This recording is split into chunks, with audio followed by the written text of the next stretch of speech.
I stared at the email notification glowing on my phone, my fingers trembling so hard I almost dropped it. The DNA results were in. The answers I'd been waiting weeks for, answers I thought I was ready to face. People take these tests for fun, to learn they're a little Italian, or to laugh about a surprise cousin. But for me, this wasn't about heritage. This was about truth. As the page loaded, my chest tightened, my breath caught, and for a split second, I wished I could close it and stay in the dark. But it was too late. The results hit me like a punch to the stomach. They didn't just confirm what I had suspected my entire life. They unraveled it. In one moment, everything I believed about my family, my childhood, and even who I was, shattered into pieces I could never put back together. Growing up, I always felt slightly out of place in my family. My parents loved me, no doubt, but there were constant little reminders that I was different. I didn't look like them. My skin tone, my facial features, even the way I spoke sometimes, it didn't quite match. Family gatherings were the hardest. Relatives would joke, "You don't look like anyone here," and my mom would brush it off with laughter. But I noticed the way her smile didn't quite reach her eyes. As I got older, the whispers became harder to ignore. I overheard a neighbor once ask my grandmother if I was adopted. My grandmother paused too long before answering. That pause stuck with me. Then there were medical forms. Whenever doctors asked about family history, my parents gave vague answers. No clear records, no detailed health background. Just silence or quick subject changes. For years, I buried my questions. I convinced myself it didn't matter, family is family. But deep down, a quiet voice kept asking, why do I feel like an outsider in my own home? And that voice grew louder every year, until I finally decided to find out the truth for myself. Would you have taken that test if you were in my shoes? Let me know in the comments. The decision to take the DNA test came unexpectedly. A close friend had done one and discovered fascinating details about their ancestry. They encouraged me to try it too. At first, I hesitated. I told myself it was just curiosity, just a fun project. But honestly, I wanted answers. I wanted to know why I never saw myself in my parents' faces. Why I had medical questions no one could answer. When the test kit arrived, I felt nervous. Spitting into that tiny tube felt heavier than it should have been.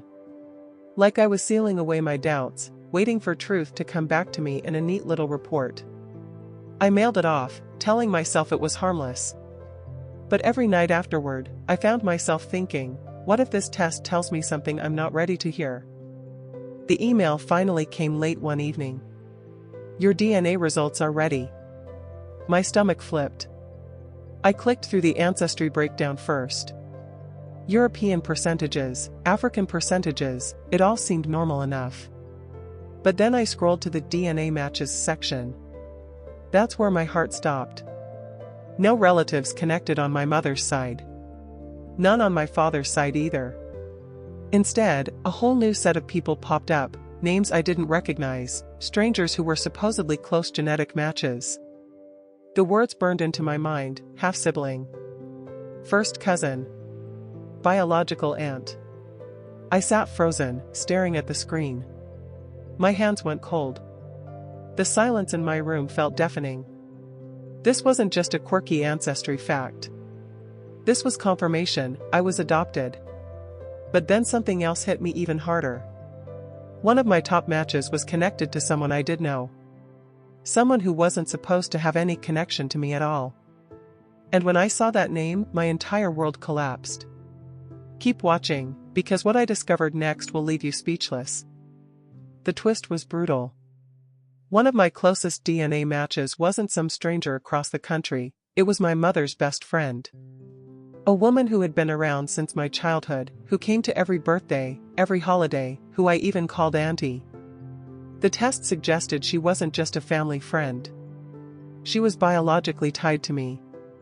And the connection was far too close to ignore. I couldn't process it. Did this mean my auntie was actually my biological mother?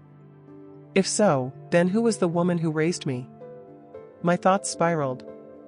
Flashbacks of hushed conversations, the lingering looks between them, the way Auntie always seemed extra protective of me.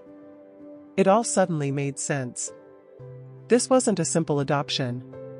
This was a hidden arrangement. A decision made behind closed doors that reshaped my entire existence. For the first time in my life, I felt like the puzzle pieces were sliding into place. And yet, the picture they revealed was almost too painful to look at. The adoption wasn't the lie. The lie was who my parents really were. Have you ever felt like someone close to you was keeping a huge secret? If you're still with me in this story, tap that like button. It really helps me share more real stories like this. I couldn't sit with the secret. I confronted my parents that very night. I remember my voice trembling as I asked, "Am I adopted?" The silence that followed was unbearable. My mother's face drained of color. My father looked away, unable to meet my eyes. After what felt like forever, my mom whispered, "Yes." The word cut through me like glass. I pushed harder. I told them about the DNA match, about Auntie. My mom broke down in tears. That's when the truth came out. She had struggled to conceive. Her best friend had gotten pregnant young and wasn't ready to raise a child. So, they made an agreement. My auntie gave birth to me, and my parents raised me as their own. They thought they were protecting me. They thought the truth would only complicate things. But to me, it felt like betrayal. Years of lies, years of half-truths. My identity had been hidden under layers of silence.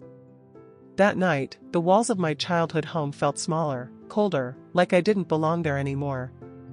I had the truth now, but the truth nearly destroyed me. What happened next pushed me to redefine what family really means. The days that followed were heavy. I didn't know who to trust, or even how to define family anymore.